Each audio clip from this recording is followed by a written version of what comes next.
a real face of the Russian world.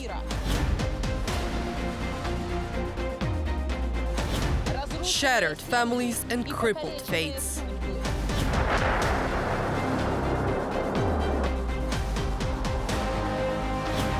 Brotherly love that brings nightmares and tragedies.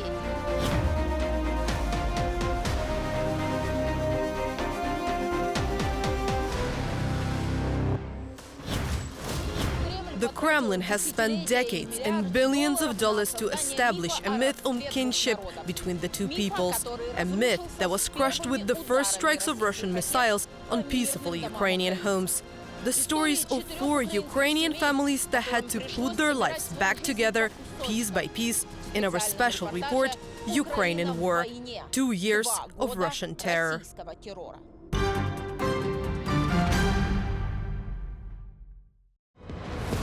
All this was shot through. There was a crater here from a gas pipe explosion.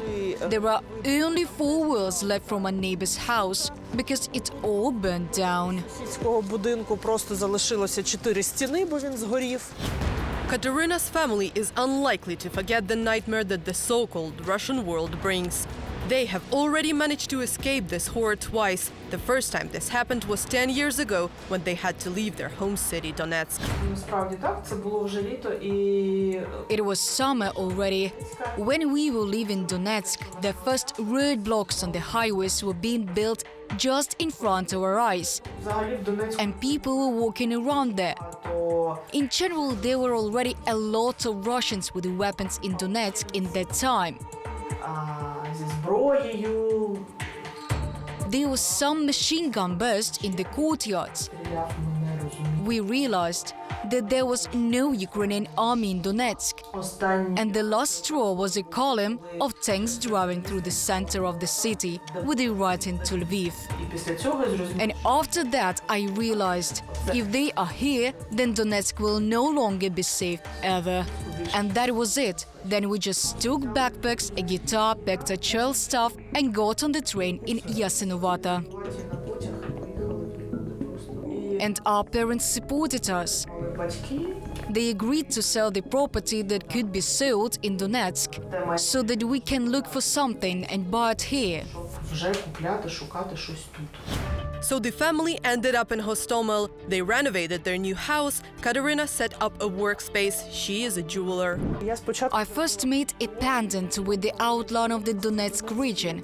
Donetsk, Luhansk and Crimean people, we were all the first displaced people. So for us to have a piece of our native land was simply necessary. Pendants with what regions are most often purchased? With the Donetsk region. It seemed to be a new chapter of their life. I have decided to conduct a special military operation.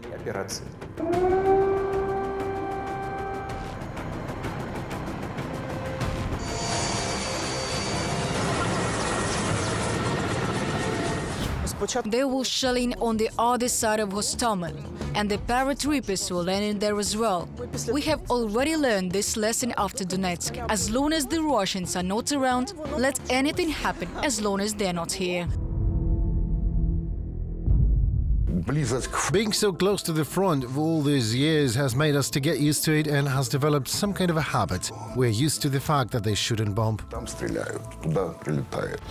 At the beginning of the full-scale war, Vadim happened to be in Mariupol, which was near the front line at that time. With my wife, we were basically determined that something was going to happen. The children didn't believe us. They even made fun of us a little. But just in case, we went to the market and bought a battery-powered receiver, battery-powered lights and batteries. My wife and I both had a feeling that something was going to happen, but we just didn't expect it to be that huge.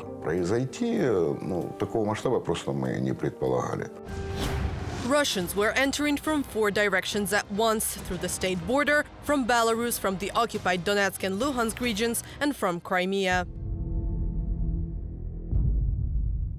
On February 24th, Alexandra had no idea that she would have found herself in occupation for long 8 months.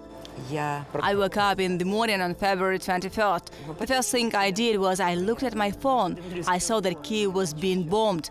I could hear explosions in Kherson. But we all thought at that time that it would be for a day or two.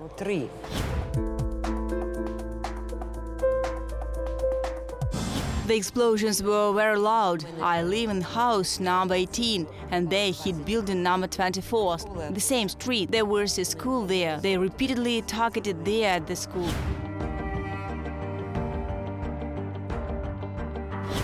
There was a lot of damage. At that time, we still had the internet, and everyone was passing on some information, filming from their balconies, how the occupants were coming in, how they were spreading across Kherson.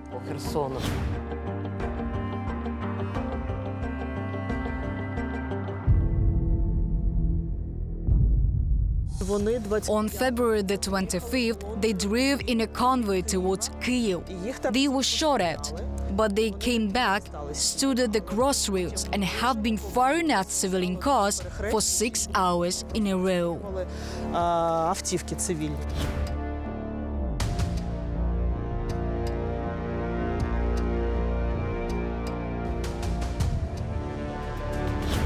At the crossroads, the Russians shot up 10 civilian cars. This is how the world saw the real face of the Russian army. The roads of the Kiev region were strewed with the bodies of those who tried to escape from the deadly brotherly hugs.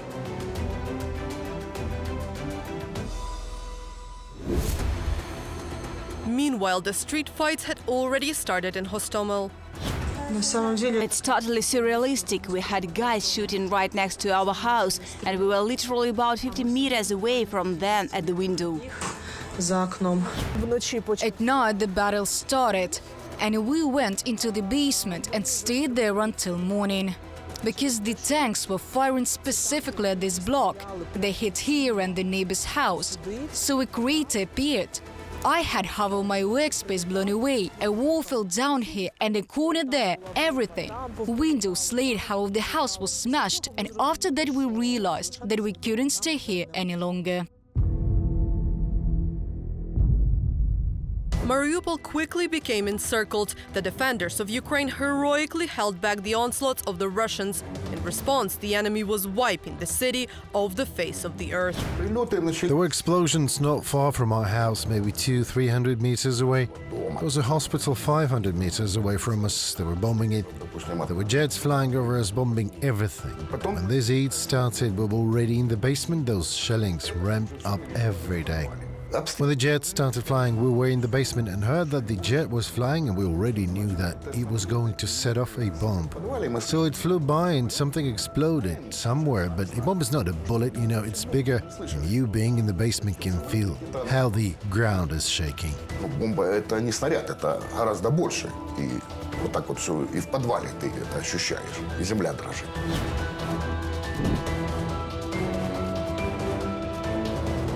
One day in the morning, we heard the announcement of the evacuation meeting.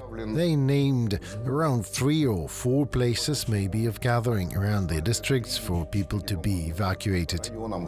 One of those places was the drama theater.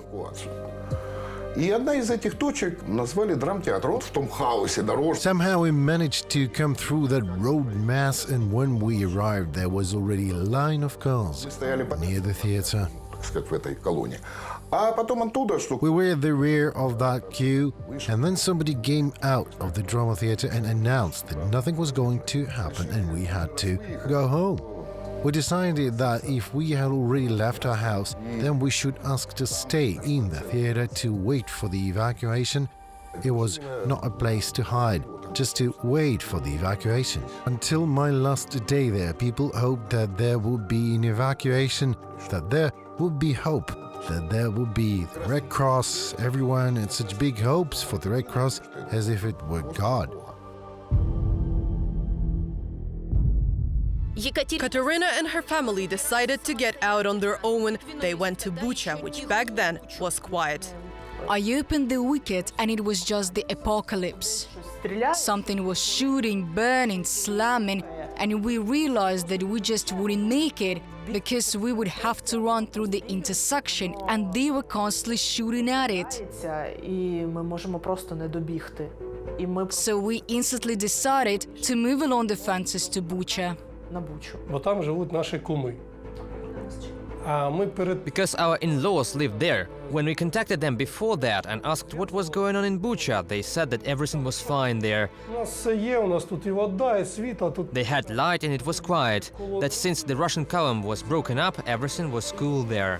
і йшли це через ліс там. And while we were walking through the forest, we saw how houses were burning. Many townhouses were already on fire, including those that were just being built. So we saw this with our own eyes, all these consequences of the airstrikes. Well, when we got to our in-laws' house, we realized that it was not like we thought it would be at all. Планували. Буквально півдня. Half a day and the situation did a U-turn. They were sitting in the basement. There was almost no cell phone service. Майже не було. Ми побачили. We saw from the window how snipers were shooting at the upper technical floors, how shells were flying into the apartments, incinerating everything. And we realized that they were already here. They were already near. Розуміємо, що вони вже тут. Вони вже поруч. The Russians disrupted any attempts to evacuate the civilian population in Mariupol, turning the once blooming city into a ruin. The local drama theater became a shelter for hundreds of people. This is where we gather people for the food distribution. First of all, we give food to children, women and old people, and then to men. All of this was under constant bombardment. Another challenge was the lack of cellular network. Это стал не единственный средство. It became almost the only means of communication. С нами расположилось. There was another family in the drama theater with us, and the girl had a similar one. Его аналогичные наши два приемника. So our two radio receivers were a source of information for all people stayed in drama theater. Там с заднего There was a small hall and people from all over the theater came there. люди со всего театра. The Утренний. morning news started at 9. Вот они приходили, они уже знали, что Everyone gathered there since they already knew we had the receiver on. It was like in the World War II movies. People came from everywhere to listen to the news. вот так вот приходили люди послушать. Заполнялся весь холл. The whole hall was filled. People were listening and making sure that no one would make a single noise. Это была удача. Of course, the connection was being muted. It was luck when you could just hear the voice of the motherland, and then it was disrupted with the enemy news. Совсем была плохая, глушили. When the connection was completely bad, since they were muting it, of course, we listened to their news, understanding that everything was a lie there. On March 1st, they entered Kherson and Masa. Before that, they had been in Saklanit. And on March 1st, they already came in and started hanging up their flag. свої вішать.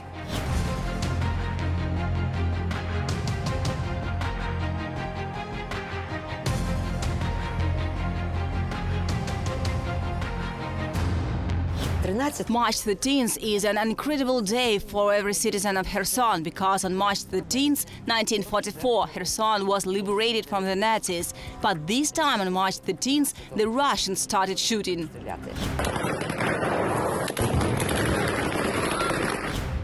Then came the nightmare which the residents of Kherson had so bravely resisted. The occupation troops unleashed terror in the city. They arrested patriots, tortured and shot them. They grabbed people just on the streets. I saw how they were harassing a guy. I walked through the archway and somehow ended up in a big courtyard of a multi-story building. And I saw these animals undressing the guy.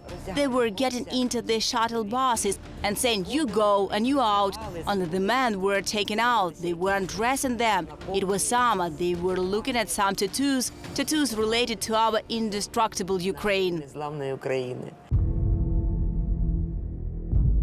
Світло. There is no electricity. we still have gas and that's it. І то. And no water anymore. І сусіди And neighbors start saying that someone heard or saw cars being shot. бачив, що як розстрілюють машини. Там же ж зранку In the morning, a car with a woman and a child arrived near a house. дитиною вони намагалися евакуюватись, і їх They tried to evacuate, but the Russians saw them, fired at them, turned them around and did not allow them to leave. чергу їм і влучили. They hit the child. I think they hit a woman too. Потім у нас в цьому ж нашому Then there was a doctor in a basement, and she gave them first aid. першу They were bandaging them. допомагали їх все. І так And that's how we all learned that we couldn't evacuate in cars. коли йшли чоловіки, то вони їх затримували. І тому ми зрозуміли. When men were coming, they were detained. So you couldn't go by car, you couldn't go through the central streets, so you had to walk by foot and through the fields. Полями. Ми вийшли рано We left early in the morning. We were working on food. There were a lot of children with us. з дітьми. Ми прийшли, We walked 11 kilometers. проходимо. We passed by, and they were the Ukrainian armed forces or the territorial defense forces servicemen there. I don't know exactly. They were standing there and gave each of us a hand, and I took each of them by the hand Я була така щаслива, що я бачила. and didn't want to let them go because I was so happy that I could see our people. There were these abandoned suitcases everywhere and all the jazz, and they said that we have to go through the planks to the other side. We went out, and there was a man standing there giving instructions to everyone. He said, now you go out along the fence, then duck down and run to the buses. Don't stop, otherwise you will die. Росіяни The Russians were shelling the evacuation corridor. були ще I mean, there was also a video of them sending drones there, and how our guys were standing there and shooting off those drones. да. І ми коли вже And when we ran out, почали бігти, біжимо і we had an explosion. літає бубух. So they were trying to hit somewhere. Намагались влучити. Нас формували. We were formed into small groups to run and get on the bus. І одразу погрузитись в один автобус. Terrifying footage of people hiding from the Russian shelling under a destroyed bridge has spread around the world. The Russian Federation tried to cover up its crimes, blamed Ukraine for the terror, and called the victims actors. The picture of you during the evacuation became very famous. The Russians apparently really liked your sneakers. Що ми актори, це They said that it's staged. All around us, everything is staged. Because my sneakers are so clean. And if I was in evacuation, they couldn't be that clean. чистими.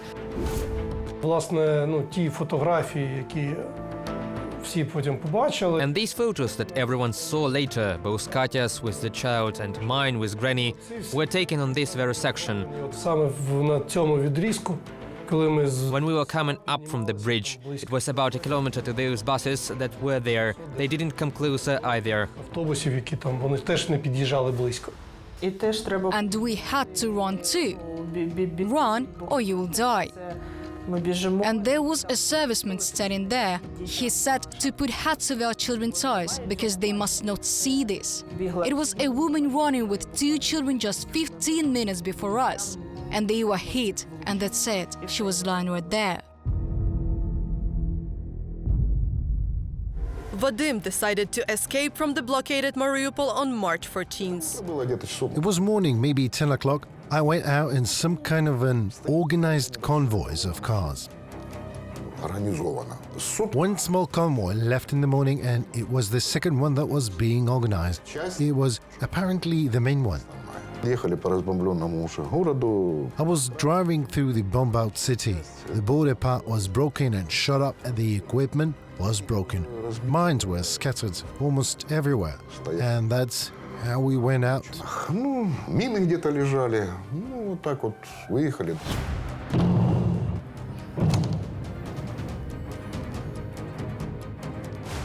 Я еду в колонию. I was driving in a convoy, then I saw a rural water truck. I said, can we pass through Nikolske?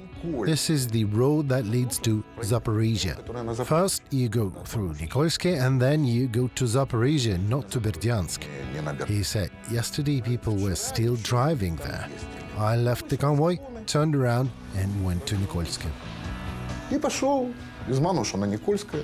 Перед Никольским In front of Nikolskaya, I saw two cars, and there were young people, guys and girls, who did not know where to go. They were deciding. Я говорю, потому что I said we must go, because if Russian come, it will be the end. And the locals said that the Russians are already in Nikolskaya. I said, guys, we must go. пацаны, говорю, едем. И так мы ехали. So we kept driving until at some, I don't remember which one anymore, the 5th, 6th, 7th roadblock. Я первый, они за мной. I went first, they followed me, I went through, but they didn't. So they disappeared or they were stopped, they were captured, and one of the guys had his tattoo cut off alive. Одному даже вроде бы по-живому татуировку резали. When Vadim and his wife got to Lviv, they learned that the Russians had dropped a bomb on the Mariupol drama theater. It is still unknown how many people died under the rubble, but we are talking about hundreds. The Russians could not have been unaware that they were civilians. The sign in front of the building said so. Под конец это моего пребывания там. Вот тогда At обсуждали. the end of my time there, Я this idea was discussed. влез и сказал, что, ребят, I even said that, guys, it could get worse because of this sign. мысль была правильная. Of course, the idea was right. That's how it turned out. Вот чем она обернулась все равно. Это не потому, что они написали. Not because they wrote it, Кому? but who they wrote it to. Кого? That's the problem. Проблема.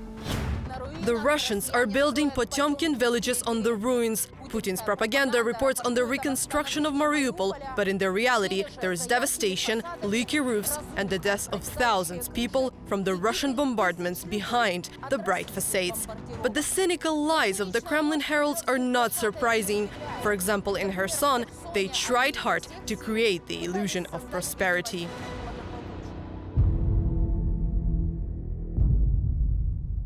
There was an advertisement that a Russian academic theater was opened in Kherson. We had a head of the production department.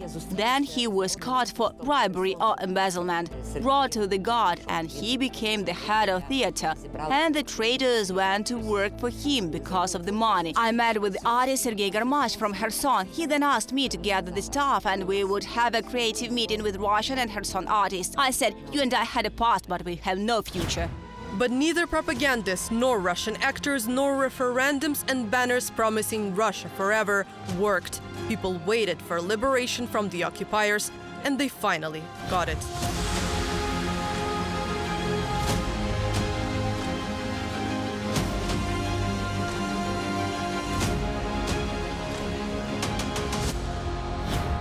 Eight months of occupation, 8 months of terror, torture, harassment, and hunt for patriots. On November 11, 2022, the Ukrainian army liberated Kherson, the only regional center occupied by Russia. It seemed that the suffering had come to an end.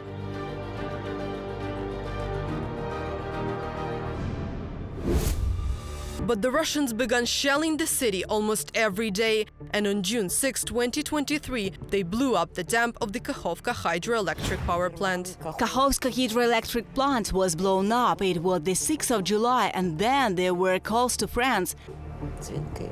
Дуже A багато lot of destroyed houses. будинків. Внизу Down there were the river station and the Ostrov neighborhood. It was all polluted up to the second floor. поверха. It was all gone. І район Острів, And the Ostrov neighborhood, район Zabalki and Tchaikovsky Street were flooded. район він затоплений. Вулиця Чайковського була затоплена.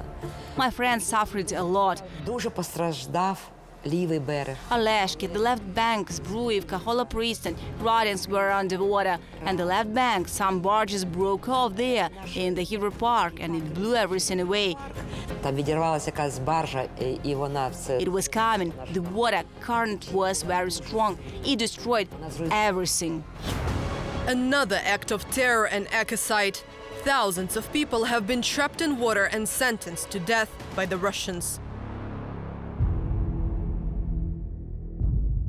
There is no door. My son used to live in this room. He says a serious piece was taken out of the wall. This is where he usually sleeps. At that time, he went to the bathroom because he was getting ready to leave for work, and everything that flew ended up on the bed. І тут на подушці, на його ковдрі, ну все. And everything that flew ended up on the bed. If he had stayed in the room, I don't know what would have happened. То я не знаю, I don't even want to think about it. не хочу з цього приводу. Kharkiv resident Tatiana recalls how she miraculously survived after the Russians shelled the city. Я отут була. У вікно. I was here. I didn't have time to look out of the window. I was putting something away, making the bed. I don't remember what I was doing. Я вже не пам'ятаю, що саме я робила. Я лише пам'ятаю. But I remember the sound, and then I was thrown backwards, somewhere over there. Десь туди. Were you hurt? I was hurt. That's why I'm working wearing this. Я отак ходжу. As you can see, my neck was hurt a little bit too. Да, трохи. A missile hit the sports court in the yard. Shrapnel tore through the apartment. Це ще залишилось. І ось That's what's left from January 2nd. It is when my little brother let my mom out of the room to wash her face and stop the blood. там кров зупинити. Це було 2 січня цього року. Було It was January 2nd, 2024. According to my count, there were 3 airstrikes. After the second one, my mother wrote, "We are fine, only the windows opened." Але після But after the third one, about 5 minutes later, my younger brother called me. молодшого брата, він також He was also in the apartment і каже, and said, "Sanya, come here quickly." швидко. Коли When I arrived, I saw a lot of destruction. дуже багато The blast wave had smashed windows in the houses, even on the other side. цією волною порозбивала вікна навіть на ту сторону в тих домівках. Your father was killed in the airstrike, right? During the third airstrike, he was outside. He was planning to meet a colleague from his work. He went out at the entrance. There was an airstrike, and his right hand was severed by this wave and shrapnel. He was alive, but there were many wounds. So he was the first to get help because he was outside, and he was found first. But unfortunately, he died a week later.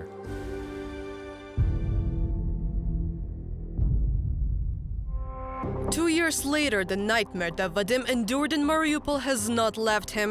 Even hundreds of kilometers away from the Russian border, Vadim doesn't feel safe. However, it's the same for all Ukrainians. You know, attacks, missiles that fly into Lviv and city can be hit. For me, the very existence of Russia is a danger. They hate us. In 2 years, the war began to move onto the territory of Russia. Since January 2023, Ukrainian UAVs have attacked the Federation almost 200 times, targeting military hangars, enterprises, ships, airfields, and airplanes. So Russians have experienced what casualties and deprivation are, not from the screen of the propaganda TV channel. They felt it. They felt the fear that we experienced when we were shelled. All wars end one day or another with the defeat of the criminal system, the collapse of the brutal regime, the fall of the curtain of insane propaganda, and the hard realization of those who were fooled by this propaganda. This truth about what Russia has brought to Ukraine under the guise of brotherly love will be revealed to everyone. Everyone who did not look for it, everyone who believed in it, everyone who understood but kept silent, everyone who justified the criminal decisions of this dictator, everyone who turned a blind eye on the deeds of the Russian soldiers, everyone who helped Putin's regime to organize inhuman terror in a neighboring state. Ksenia Barvinenko, Special Report.